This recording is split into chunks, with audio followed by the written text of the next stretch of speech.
Hello and welcome to From the Office of the Provost, a podcast that highlights exciting activities and initiatives in the Office of the Provost and university-wide that bolster and enhance our collective vision for growth and transformation.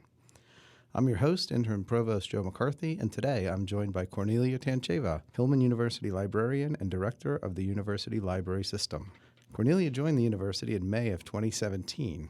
As director, she oversees the University Library System, which comprises 10 libraries, including those on the regional campuses. The ULS holds over 7 million print and electronic books and journals, hundreds of databases and full-text digital resources, as well as a variety of archival materials and special collections. The University Library System is also a host to many additional resources and spaces that support research, teaching, and learning, such as research specialists, research guides curated by library staff, maker spaces, and much more. Welcome, Kornelia.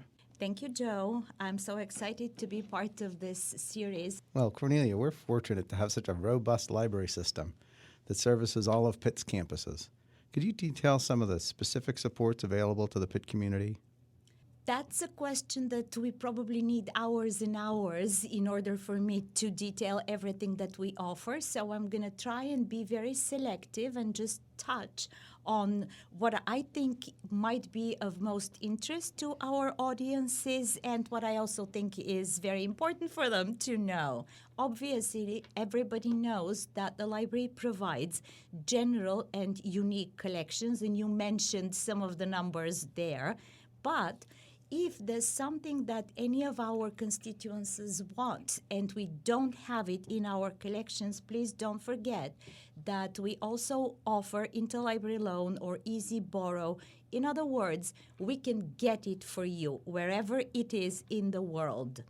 And then what I wanted to specifically highlight, we have research specialists who can work with you to provide consultations on your research projects, including helping you with data management plans. As you know, federal funders are requesting those as a condition for grant applications. We can also provide metadata consultations. For instance, as you're collecting your data, you probably don't have the time or even the know-how how to describe the data so that it can be reused, preserved, and can talk to other data sets. Well, we can do that for you. We also provide copyright consultations, digital humanities support, GIS, Geographic Information System support, data visualization, and a lot of support in the area of publishing. Then I want to say a few words about the teaching learning area. So our librarians provide customized class-related sessions. You can bring your classes. You can get help with specific assignments that use library resources. You can have us talk about using information ethically and responsibly. And a lot of professors are very excited to bring their classes specifically to our special collections. By the way, the number of sessions that we are providing there has jumped by 300% in the recent years because of the spaces that we now have there and because of the resources that we provide. And then we offer a lot of workshops. They could be workshops on things like coding languages, Python. They could be workshops on GIS, things that, you always wanted to learn but never had the time to do it. So come to the library and you can learn those skills.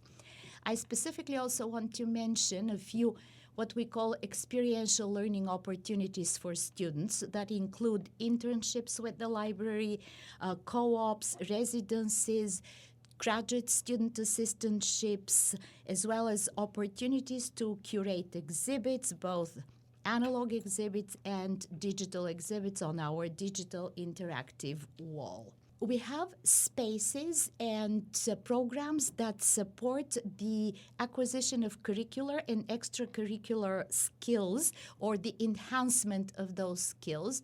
For instance, I don't know if people know that we have a very robust equipment lending program out of Hillman. So let's say you're an engineering student, but you wanted to do a podcast or you wanted to do a video.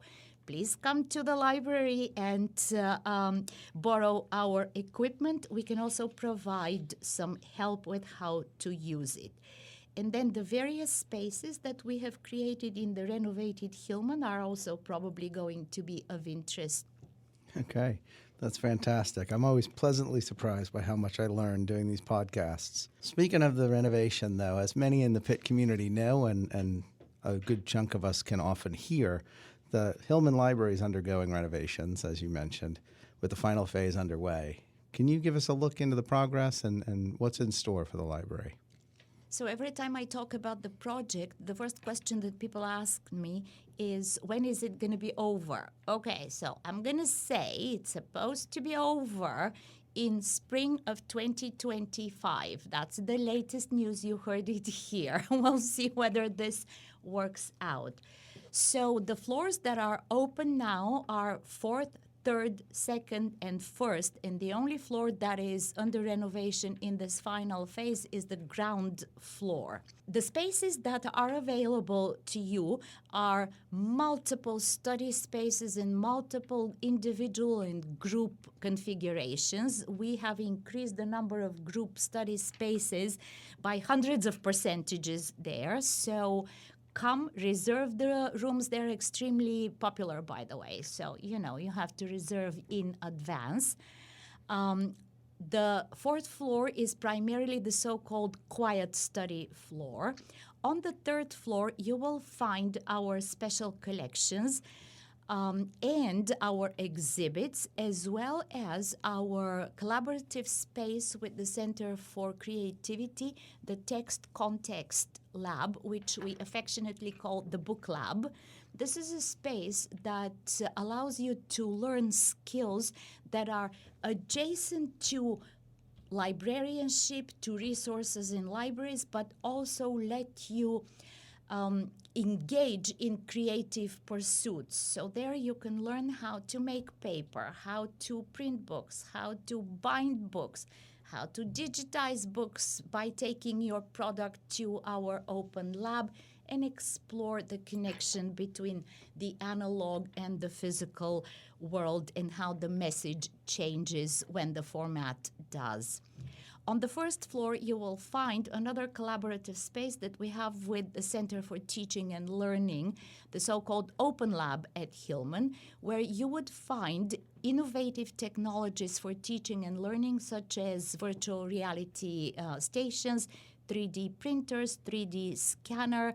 Again, very popular with classes and with individual students. They come to, print, let's say, bones in the spine and other things that they need in order to enhance their learning. So this is really, really something that we are very proud of. On the ground floor, you will find multiple media creation suites. There's going to be a media lab, there's going to be an audio editing space, one-button podcast studio, editing rooms.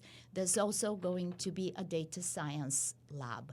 So in general, the idea is that people come to the library in order to learn new skills by doing something. So when they engage in this process of doing, the so-called experiential learning, they acquire skills that can help them not only in their academic careers, but post-graduation.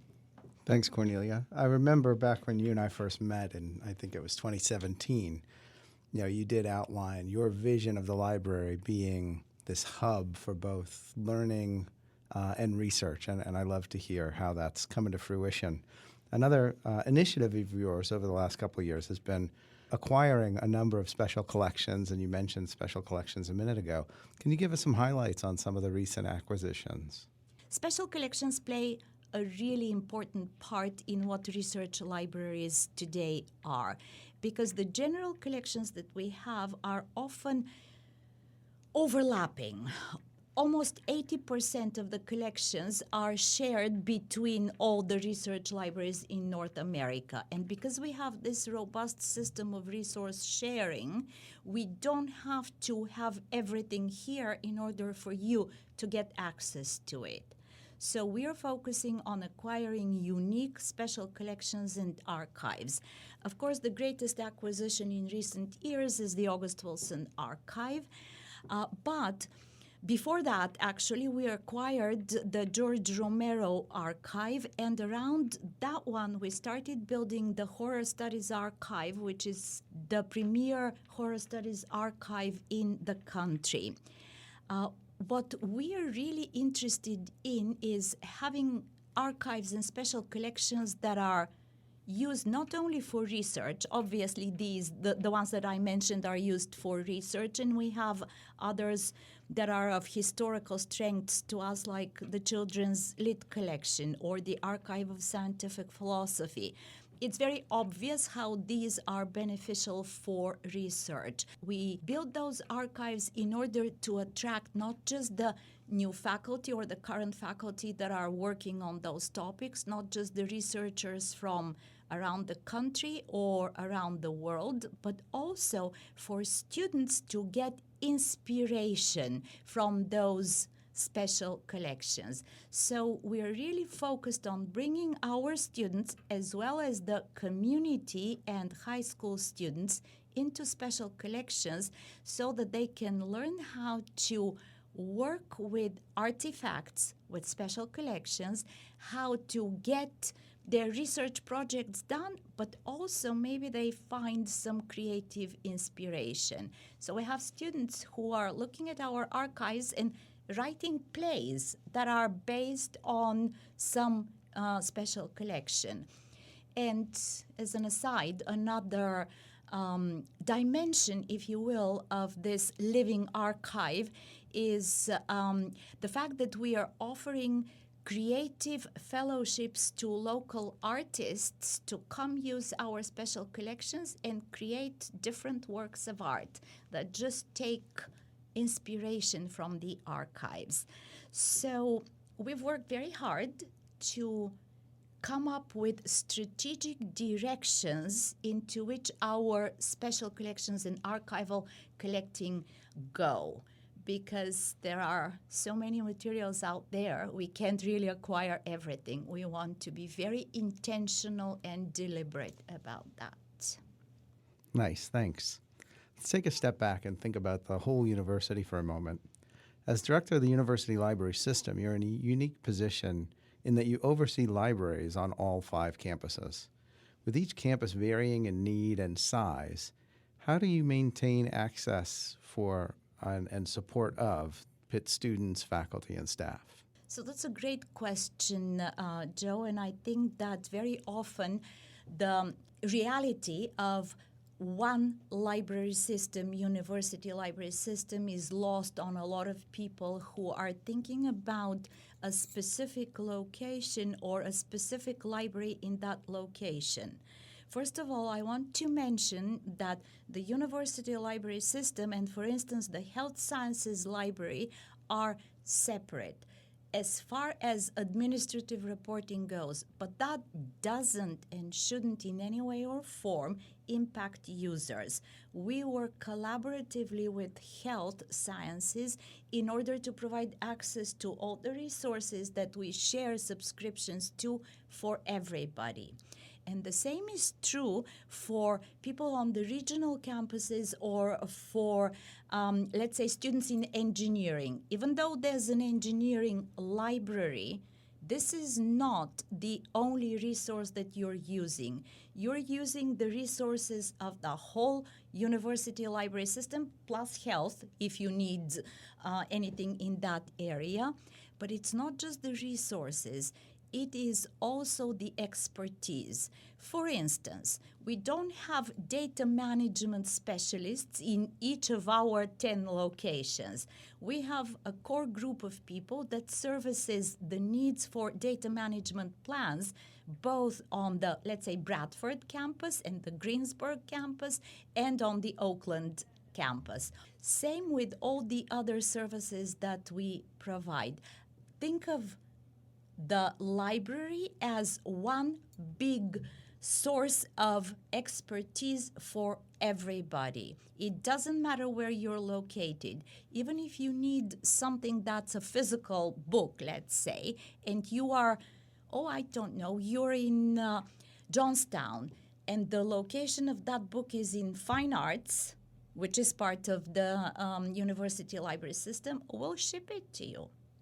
So we serve all of the Pitt constituencies with the same type of resources, the same type of expertise. Yeah, thanks.